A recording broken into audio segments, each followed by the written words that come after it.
Hello friends, welcome to film talk. अब देखो, मैंने ऑलरेडी दोनों स्पाइडरमैन के ऊपर वीडियो बना दिया है। टोबे और एंड्रू के दोनों स्पाइडरमैन को मैंने कवर कर लिया है, तो मैंने सोचा क्यों ना अब टॉम हॉलैंड के स्पाइडरमैन को भी कवर किया जाए। अब देखो, टॉम हॉलैंड का स्पाइडरमैन एमसीयू के अंदर एग्जिस्ट करता है और सबसे ज्यादा स्क्रीन टाइम शायद इसी स्पाइडरमैन को मिला है।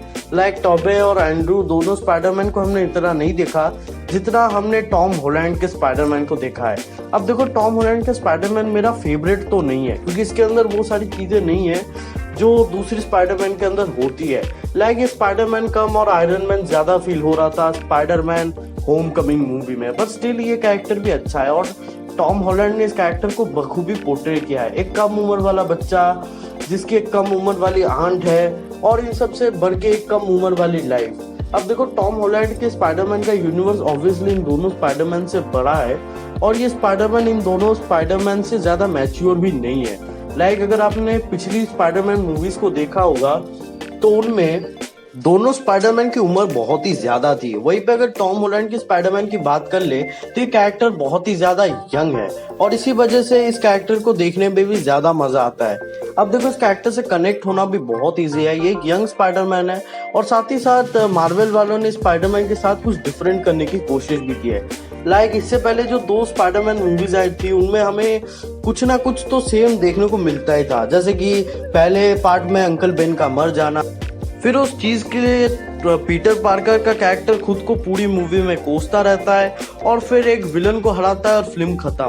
बट वही अगर आप एमसीयू के स्पाइडरमैन की बात करें तो इसकी कहानी इस तरह से शुरू नहीं होती है। इसकी कहानी बहुत ही डिफरेंट थी, जहाँ पहले हमें दिखा दिया जाता है जो अंकल बेन मर चुके हैं और पीटर को उसकी पावर मिल चुकी है और साथ ही साथ उसे अपने अंकल की मौत के लिए भी पछतावा है। और ये चीज हमें सबसे पहले सिविल वॉर में देखने को मिली और इस चीज को देखने में काफी सही लगा और उस फिल्म में स्पाइडरमैन के कैरेक्टर को प्रॉपर बिल्डअप भी मिला।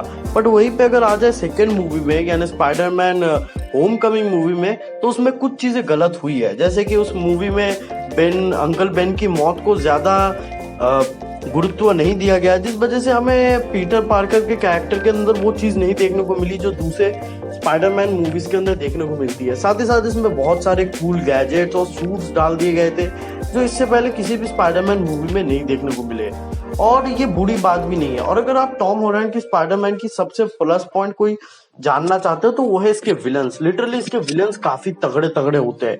जैसे कि पहले मूवी में हमें वल्चर देखने को मिला, सेकेंड मूवी में हमें मिस्टीरियो जैसा एक टैलेंटेड विलन देखने को मिला और ऑब्वियसली यार स्पाइडरमैन नो वे होम में तो काफी सारे विलन्स देखने को मिलेंगे। साथ ही साथ जिस तरह से टॉम हॉलैंड ने अपने स्पाइडरमैन को पोर्ट्रे किया है वो लाजवाब इसलिए भी लगता है क्योंकि उनका स्पाइडरमैन बहुत ही ज्यादा डिफरेंट है। उनका स्पाइडरमैन ज्यादा मैच्योर नहीं है और वो डम बातें करता है और उनने इस कैरेक्टर को बहुत ही अच्छी तरह से पोर्ट्रे किया है। साथ ही साथ अगर इस कैरेक्टर की एक और चीज जो मुझे सबसे पसंद आई वो है ये कैरेक्टर बहुत सारी गलतियां करता है अपनी पिछली स्पाइडरमैन की तरह ही। लाइक इस चीज को एमसीयू ने नहीं बदला। जैसे कि पहली मूवी में भी वो गलती करता है उस सूट के एआई को खुद कंट्रोल करके और बाद में वो अपनी गलतियों से क्या क्या सीखता है, ये सारी चीजें तो हमें देखने को मिलती है।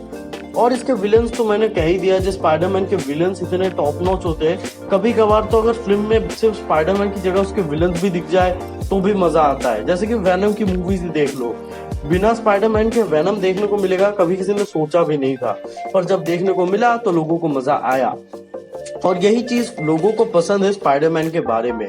साथ ही साथ स्पाइडरमैन के गैजेट्स और दूसरी चीजों के साथ साथ इसके एक्शन सीन्स वैसे तो अमेजिंग स्पाइडरमैन के लेवल के नहीं थे, बट स्टिल देखने में अच्छा लगता है। साथ ही साथ इसके एक्शन सीन्स डिफरेंट भी थे। लाइक ये स्पाइडरमैन ज्यादा वेब्स का इस्तेमाल करने की जगह अपने गैजेट्स का इस्तेमाल ज्यादा करता है और इसलिए भी हमें ये स्पाइडरमैन इतना डिफरेंट लगता है। अब देखो, टॉम हॉलैंड के स्पाइडरमैन में लेयर्स बहुत ही ज्यादा है। लाइक इसके अंदर काफी सारे लेयर्स है और ये स्पाइडरमैन आपको काफी ज्यादा कुछ सिखाएगा।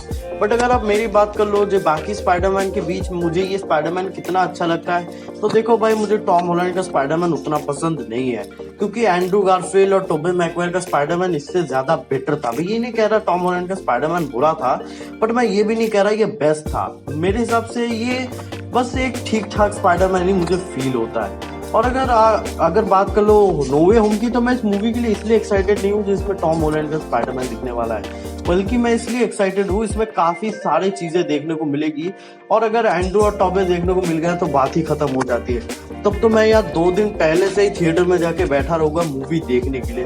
तो चलो यार आज की वीडियो में बस इतना ही। अगर आपको वीडियो कहीं से भी अच्छा लगा तो चैनल को सब्सक्राइब कीजिए, वीडियो को लाइक कीजिए, बेल आइकन दबाइए, और जब तक मेरा कोई नेक्स्ट वीडियो नहीं आता, till then be happy, be safe.